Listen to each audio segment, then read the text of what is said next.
We are now in rattlesnake season. Check out these social media posts where people are warning their neighbors about snakes on trails and garages.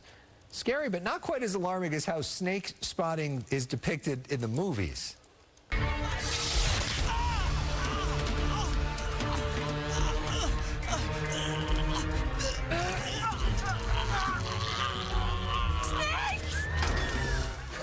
That is a clip from the late 90s B-movie Silent Predator, where a small town deals with an invasion of rattlesnakes, picking off folks in their homes and at kids' ball games. We're not talking about that. Dr. Rais Vohra from the California Poison Control says most people's knowledge about rattlesnakes comes from those movies, you say, and those movies are getting it all wrong. I don't think anybody thinks that is realistic, we just looked at, but thanks so much for being with us. Let's start with some rattlesnake don'ts. What are the movies getting wrong? Thank you. Yeah, you see this in the movies all the time. We really don't recommend using tourniquets. You often see the footage of someone trying to suck on the wound or cut on the wound to try to bleed out the venom. And unfortunately, that just doesn't work. And in fact, that can actually make the injury worse. Even doing things like ice packs and heat packs, even though those might seem like a good idea, they're really not helping things, and they may actually add injury as well. So a lot of these things that you see in the Hollywood movies, unfortunately, they're really not healthy to do, and you shouldn't do them. So then what should you do if you get bit? It's actually pretty simple and kind of boring, which is probably why the movies don't feature it. It's really just call 911 and get to a hospital where you can get the medication that really works for snake bites. It's known as anti-venom.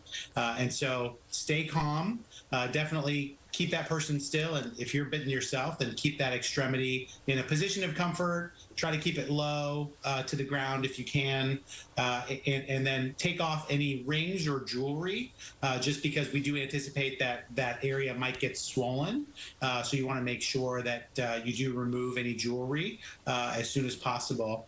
And then, you know, if your dog happens to get bitten or your horse, you may have to get it seen by an animal specialist. So take your pet to the veterinarian if that happens. So anti-venom is not something you can like take with you. You have to go to a hospital. Unfortunately not. It has to be mixed up by the hospital pharmacy, and really any emergency department in California can provide it, but it has to be done by the emergency team.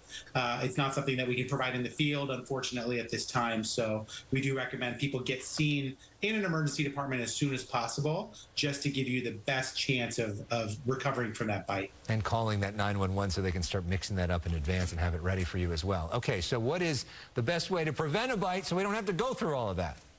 That's a great question. You know, certainly wear good hiking gear, wear good shoes, long pants if you can, carry a walking stick if you're going for a long hike.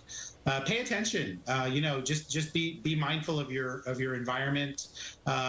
Hike in pairs or hike with a friend. That way, if you do get in trouble, whether it's from a bite or just from a sprained ankle, you have some help and some backup. And then really, you know, I like to say respect nature.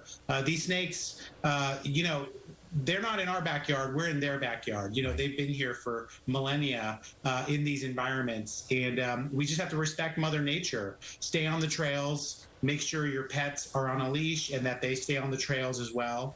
Look around before you sit down or cross over logs. Try not to reach into dark spaces without knowing exactly what you're getting into.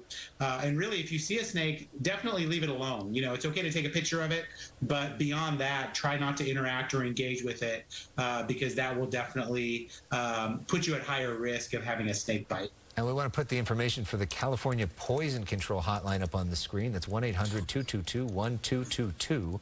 Get more information at calpoison.org. Thank you so much. A lot of really good information there. Appreciate it. You're welcome. Thank you, Alex.